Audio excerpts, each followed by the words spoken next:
మన దేశంలో చట్టం ఉంది, ఓ రాజ్యాంగం ఉంది, ఓ వ్యవస్థ ఉంది. ఎవరిష్టం వచ్చినట్టు వాళ్ళు చేసేసుకోవడం సాధ్యమవుతుందా అంటే, ప్రభుత్వాలు మన చేతుల్లో ఉంటే చట్టాలు మన ఇష్టం వచ్చినట్టు ఉంటే చేసేసుకోవచ్చా? ఇప్పుడు తాజాగా అడుగుతున్నటువంటి డిమాండ్ ఏంటంటే, కౌలు రైతు కార్డుల జారీకి భూ యజమాని సంతకం ఉండాలనే నిబంధన తొలగించి గ్రామ సభల ద్వారా కార్డులు ఇవ్వాలని ఆంధ్రప్రదేశ్ కౌలు రైతుల సంఘం రాష్ట్ర ప్రధాన కార్యదర్శి హరిబాబు, కృష్ణా ఎన్టీఆర్ జిల్లాల కార్యదర్శులు పంచకాల రంగారావు, చనుమూరు సైదులు డిమాండ్ చేశారు. విజయవాడ గురువారం విలేకరులతో వాళ్ళు మాట్లాడుతూ, గుర్తింపు కార్డులతో సంబంధం లేకుండా ఈ పంట నమోదు చేయాలి, వ్యక్తిగత పూచికత్తు మీద 1.5 లక్షల రూపాయలు వడ్డీ లేని పంట రుణం ఇవ్వాలి, ముందస్తు కౌలు చెల్లింపు విధానాన్ని రద్దు చేయాలి, కౌలు రైతు సమస్యల పరిష్కారానికి ప్రభుత్వం చర్యలు తీసుకోవాలి.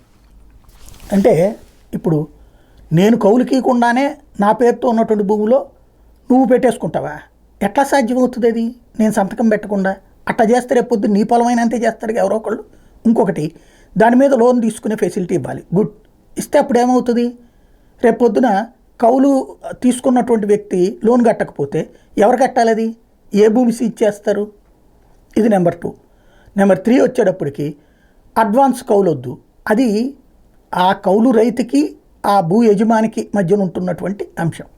ఇక్కడ ప్రాక్టికల్గా ఏంటంటే, ఇప్పుడు ఇంట్లో అద్దెకిచ్చారంటే అద్దెలకు ఉన్నటువంటి వాళ్ళకి కొన్ని హక్కులు ఉంటాయి. అదే సందర్భంలో ఇల్లు వాళ్ళు లాక్కుందామంటే కుదరదు కదా.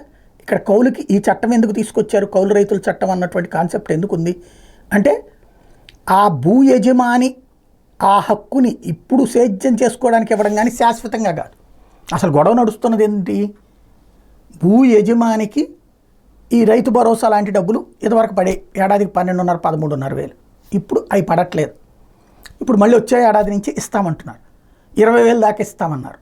కాబట్టి ఇప్పుడు ఈ కొత్త కాన్సెప్ట్ అంటే కార్డులకి ఎవరో సంతకాలు పెట్టట్లేదు రైతులు. ఎందుకంటే ఆ డబ్బులు తీసుకోవాలనుకుంటున్నారు, ఈ కౌలు డబ్బులు 2 తీసుకోవాలనుకుంటున్నారు.